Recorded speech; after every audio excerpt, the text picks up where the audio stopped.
about I was watching Conor with his leg snap, and I'm like, is this gonna happen to more guys? Are we gonna see more of this? 100%. Okay. Yeah, it's we've seen so many of them. Of course, it's going to keep happening. Yeah. Chris Weidman, Anderson Silva, and you can go back down the line. And why? Corey Hill was the first one I ever saw. That was like that. No one had seen that before.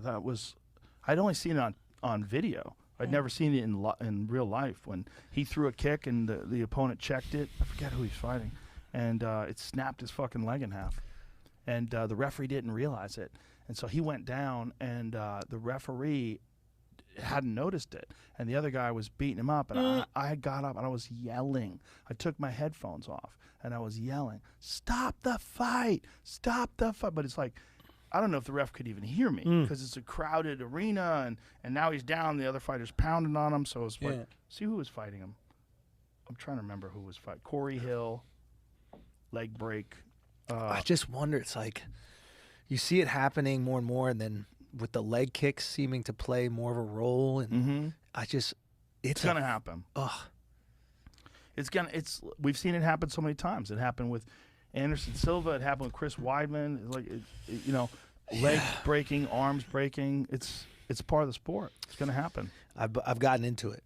Like, I was a boxing purist. Have you been live to an MMA fight in Miami, in the Hilton? It was like a small, like, local one.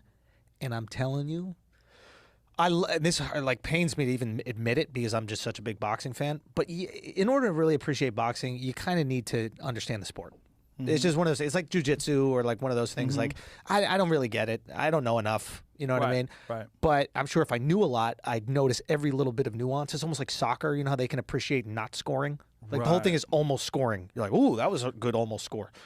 And but with when I see MMA, I can watch two guys I don't even know, never heard of them once. It is by far the most engaging fight sport because you don't even need to know the guys.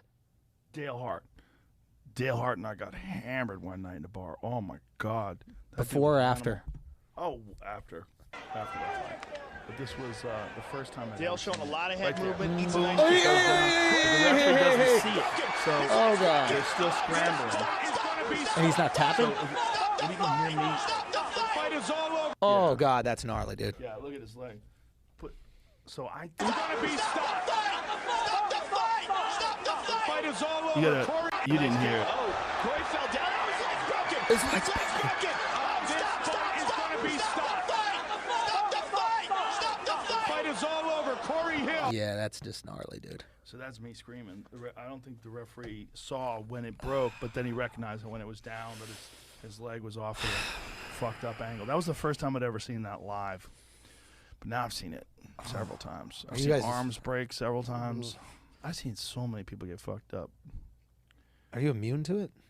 I'm a little numb to people getting injured, for sure. There's no way.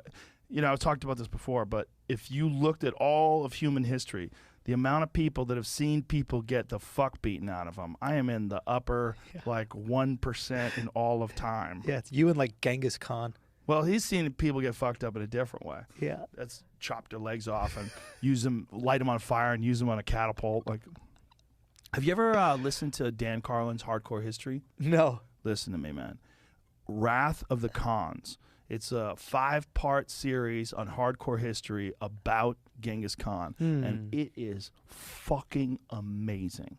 It's amazing. I was obsessed with Genghis Khan for like 3 years after this. Why? He killed 10% of the population on Earth.